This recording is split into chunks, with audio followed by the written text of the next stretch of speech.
নমস্কাৰ মৰমৰ ছাত্ৰ ছাত্ৰী আৰু মোৰ বন্ধু বান্ধৱীসকল আহোম ক্লাছেছ ইউটিউব চেনেলটোত আপোনালোকৰ স্বাগতম জনাইছোঁ। আজি মই এইটো ভিডিঅ'ৰ যোগেদি তোমালোকৰ কাৰণে লৈ আহিছোঁ ক্লাছ 10ৰ ছায়েন্সৰ চেপ্টাৰ নম্বৰ 9। পাঠটোৰ নাম হ'ল তোমালোকৰ বংশগতি আৰু ক্ৰম বিকাশ। ছাত্ৰ ছাত্ৰীসকল তোমালোকৰ এবাৰ মেট্ৰিকত MCQত বহুত মাৰ্ক আছে। চ' মই তোমালোকৰ কাৰণে এইটো ভিডিঅ'ত 50 MCQ লৈ আহিছোঁ।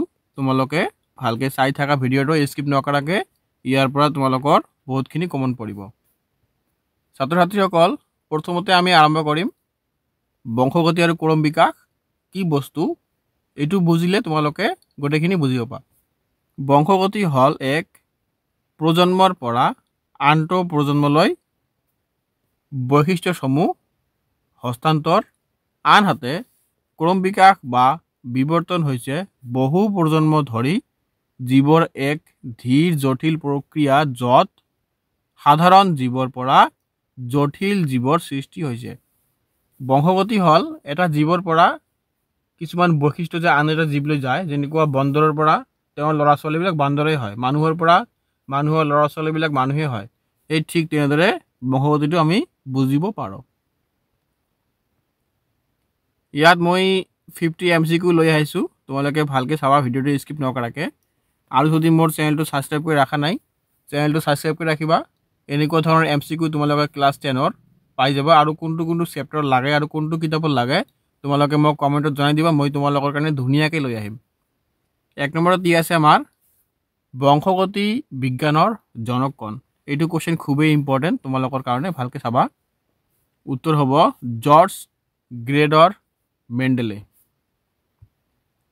ছাত্ৰ ছাত্ৰীবিলাক তোমালোকে স্পেলিংবিলাক ভালকৈ চাই ল'বা, ইংৰাজীত পঢ়িলে ভাল হ'ব তোমালোকৰ।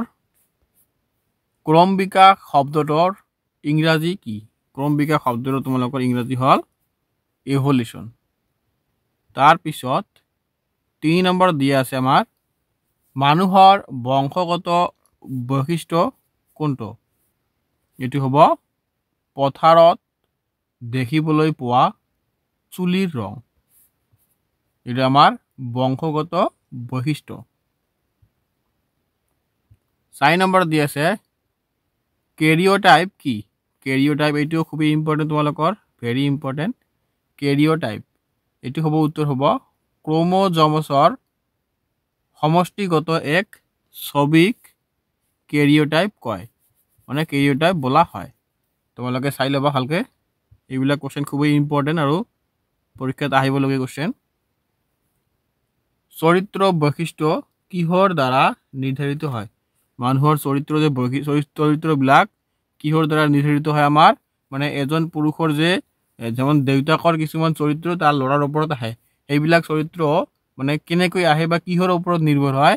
এইটো হ'ব উত্তৰ আমাৰ জিন বা বংশাণু। এইটো খুবেই ইম্পৰ্টেণ্ট, ভেৰি ভেৰি ইম্পৰ্টেণ্ট হয় কুৱেশ্যনটো। এইটো তোমালোকে এইবিলাক পঢ়িবা, বেছি টান নহয়, 2 এবাৰ ভালকৈ চালে মুখস্থ হৈ যাব। 6 নম্বৰত দি আছে ক্ৰম'জমছ ক'ত পোৱা যায়? ক্ৰম'জমছ ক'ত পোৱা যায়? কোষৰ নিউক্লিয়াছত ক্ৰম'জম পোৱা যায়। 7 নম্বৰত দি আছে আমাৰ মেণ্ডেল কোন উদ্ভিদ পৰীক্ষা কৰিছিল? মেণ্ডেল এই আমাৰ যে যিয়ে বৈজ্ঞানিক প্ৰথমতে পাই আহিছোঁ আমি, এইটো হ'ব তোমালোকৰ মটৰ দানাত। 8 নম্বৰত দি আছে মটৰ গছত থকা ক'ত যোৰা চৰিত্ৰ বৈশিষ্ট্য মেণ্ডেলে অধ্যয়ন কৰিছিল? মটৰ গছত থকা ক'ত যোৰা চৰিত্ৰৰ বৈশিষ্ট্যবোৰ মেণ্ডেলে অধ্যয়ন কৰিছিল? এইটো হ'ব তোমালোকৰ 7 যোৰা। এইটোও খুবেই ইম্পৰ্টেণ্ট আছে। আৰু তোমালোকৰ 9 নম্বৰত দি আছে মটৰ গছৰ উঁচু আৰু ঠেপ কেইটা অধিক প্ৰভাৱী? এইটো হ'ব তোমালোকৰ উঁচুৱে অধিক প্ৰভাৱী। 10 নম্বৰত দি আছে আমাৰ F1 প্ৰজন্মত কেনেকুৱা গছ পোৱা গৈছিল? উত্তৰটো হ'ব তোমালোকৰ সকলো উঁচু গছ। F1 প্ৰজন্মত আমাৰ সকলো উঁচু গছ পোৱা গৈছিল, উঁচু মানে ওখ উঁচু গছ পোৱা গৈছিল। 11 নম্বৰত দিয়া আছে কেইটা ক্ৰম'জমছ আছে মানুহত? মানুহৰ দেহত কেইটা ক্ৰোমোজোমছ আছে এইটো হ'ব তোমালোকৰ 46টা 12 নম্বৰত দি আছে মানুহৰ কিমানটা অটোসোমাস থাকে এইটো হ'ব তোমালোকৰ 44টা তাৰ পিছত আমাৰ 13 নম্বৰ কোৱেশ্চন দি আছে জীৱাণুক্ৰম কি এইটো হ'ব আমাৰ বংশগতিক গুণাৱলী প্ৰজন্মত প্ৰভাৱ 14 নম্বৰ দি আছে কেই ধৰণৰ ক্ৰোমোজোমছ ইষ্টত পোৱা যায় এইটো হ'ব তোমালোকৰ সপ্তমুখী ক্ৰোমোজোমছ ইষ্টত পোৱা যায়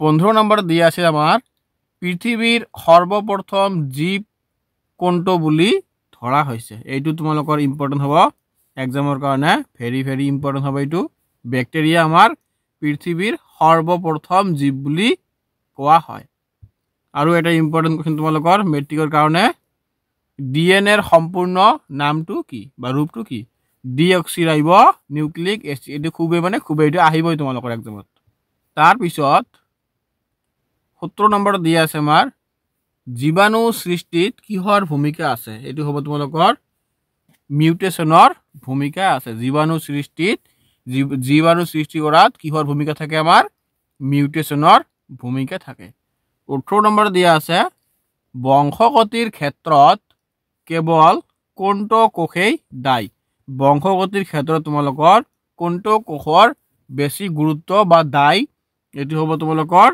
জনন কোষৰ 19 নম্বৰ দিয়া আছে আমাৰ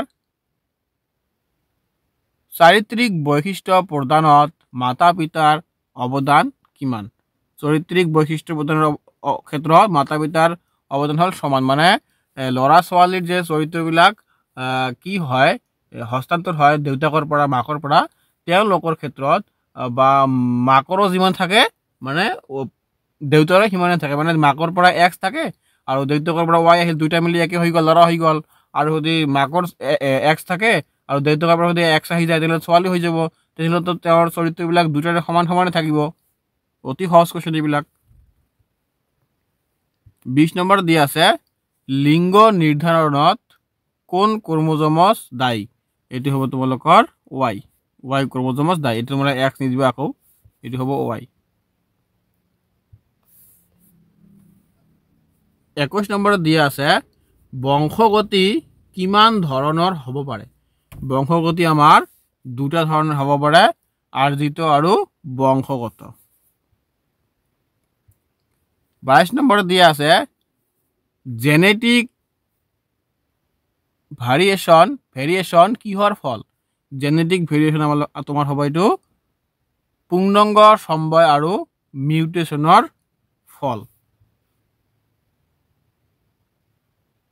23 নম্বৰ দিয়া আছে আমাৰ মানুহত ক্ৰোমোজোম কত হয় মানুহৰ এইটো হ'ব তোমালোকৰ জনন অংগত বা গন্ডাস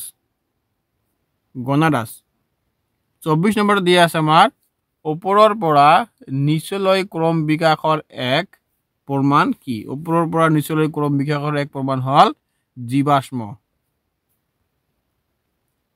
25 নম্বৰ দিয়া আছে আমাৰ ক্ৰোমোজোমছ গঠনকাৰী মৌল কি এইটো তোমালোকৰ খুবেই ইম্পৰ্টেন্ট হ'ব ক্ৰোমোজোমছ গঠনকাৰী মৌল হল আমালোকৰ ডিএনএ আৰু প্ৰোটিন ডিএনএ কত পোৱা যায় ডিএনএ আমাৰ নিউক্লিয়াছত পোৱা যায় এইটো তোমালোকৰ খুবেই ইম্পৰ্টেন্ট এইটোৱে ইম্পৰ্টেন্ট তোমালোকে ভালকে চাই লব কোৱেশ্চন বিলাক 27 নম্বৰ দিয়া আছে বংশগত বৈশিষ্ট্য কেনেকৈ প্ৰভাৱিত হয় বংশগত বৈশিষ্ট্য আমাৰ জনন কোষৰ মাধ্যমে প্ৰভাৱিত হয় তাৰ পিছত 28 নম্বৰ দিয়া আছে আমাৰ x আৰু y ক্ৰোমোজোমছৰ সংগতি কেনেকুৱা x আৰু y ক্ৰোমোজোমছৰ সংগতি হল আমালোকৰ x হল ডাঙৰ আৰু y হল সৰু 29 নম্বৰত দিয়া আছে মেণ্ডেলৰ প্ৰথম বৈজ্ঞানিক নিয়মটো কি মেণ্ডেলৰ প্ৰথম বৈজ্ঞানিক নিয়মটো হল তোমালোকে ল অফ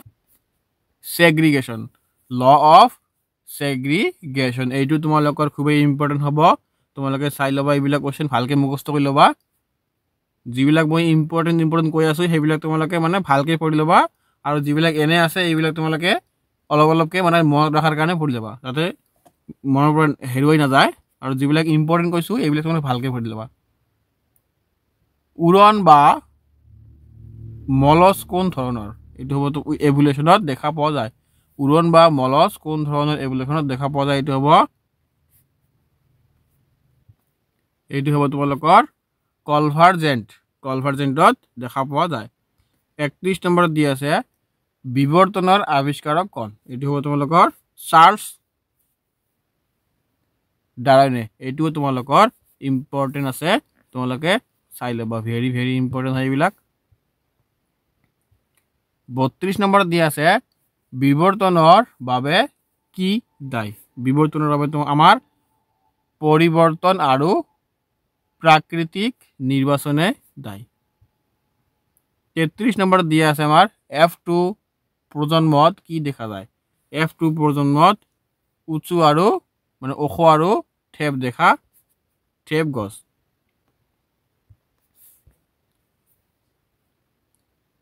34 নম্বৰত দি আছে অট'ছাম কিমান ধৰণৰ? এইটো হ'ব তোমালোকৰ দুটা, পুৰুষ আৰু মহিলা। অট'ছাম দুই ধৰণৰ, এটা হ'ল পুৰুষ আৰু আনটো হ'ল মহিলা। 35 নম্বৰত দি আছে বেক্টেৰিয়া কেনেকৈ বিভাজিত হয়? এইটো হ'ব আমাৰ দ্বিবিভাজন বা বিনাৰী ফিছন। বেক্টেৰিয়া দুটা ভাগত বিভাজিত হয়। তাৰপিছত আমাৰ 36 নম্বৰত দি আছে জিন কি? এইটো হ'ব তোমালোকৰ হেৰেডিটাৰী ইউনিট। জিন হ'ল আমালোকৰ হেৰেডিটাৰী ইউনিট। তাৰপিছত 37 নম্বৰত দি আছে আমাৰ ছেক্স ক্ৰম'জম ক'ত পোৱা যায়? এইটো হ'ব তোমালোকৰ 23তম জোৰাত পোৱা যায় ছেক্স ক্ৰম'জম। 38 নম্বৰত দি আছে আভ্যন্তৰীণ ভিন্নতা কিহৰ বাবে হয়? আভ্যন্তৰীণ ভিন্নতা আমাৰ পূৰ্ণ সময় আৰু মিউটেশনৰ দ্বাৰা হয়। 29 নম্বৰত দি আছে স্পেচিয়েশ্যন কি? নতুন প্ৰজাতিৰ জন্ম।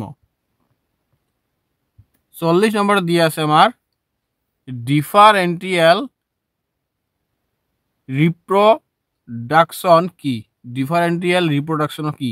এইটো হ'ব আমাৰ পৰিস্থিতিত উপযুক্ত জীৱৰ অধিক প্ৰজনন। 41 নম্বৰত দি আছে ফসাইল কি? প্ৰাচীন জীৱৰ অৱশেষ হ'ল আমাৰ ফসাইল। 42 নম্বৰত দি আছে আমাৰ পৃথিৱীৰ অন্যতম আধুনিক মানৱ জাতি কোন? এইটো খুবেই ইম্পৰ্টেণ্ট তোমালোকৰ হোম'চেপিয়ান। মানে এইটো এনেকুৱা কুৱেশ্যন আহিব যে মানুহৰ চাইণ্টিফিক নাম কি হ'ব? এইটো হ'ব তোমালোকৰ হোম'চেপিয়ান। 43 নম্বৰ দি আছে ক্ৰম'জমছৰ সদৃশ্য বা অনুক্ৰম কি? এইটো হ'ব আমাৰ উত্তৰ homologous chromosomes।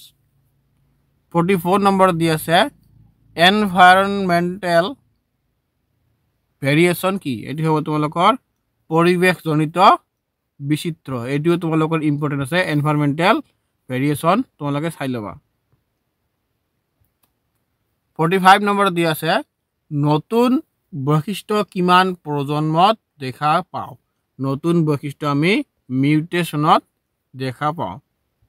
46 নম্বৰত দি আছে মিউটেশ্যন কিহত হয়? মিউটেশ্যন আমাৰ ডিএনএত হয়। 47 নম্বৰত দি আছে চুইট পিচ কিমানটা চৰিত্ৰ আলোচনাৰ বাবে বেছি সুবিধাজনক? চুইট পিচ আমাৰ 7টা চৰিত্ৰ আলোচনাৰ বাবে বেছি সুবিধাজনক। তাৰপিছত আমাৰ 48 নম্বৰ দি আছে এনালগাছ অৰ্গানৰ উদাহৰণ দিয়া। এনালগাছ অৰ্গানৰ উদাহৰণ আমাৰ চৰাইৰ ডেউকা আৰু বাদুলিৰ ডেউকা। তাৰপিছত আমাৰ 49 নম্বৰ দিয়া আছে homologous অৰ্গেনৰ উদাহৰণ কি? এইটো হ'ব আমাৰ উত্তৰত মানুহৰ বাহু আৰু কুকুৰৰ বগা।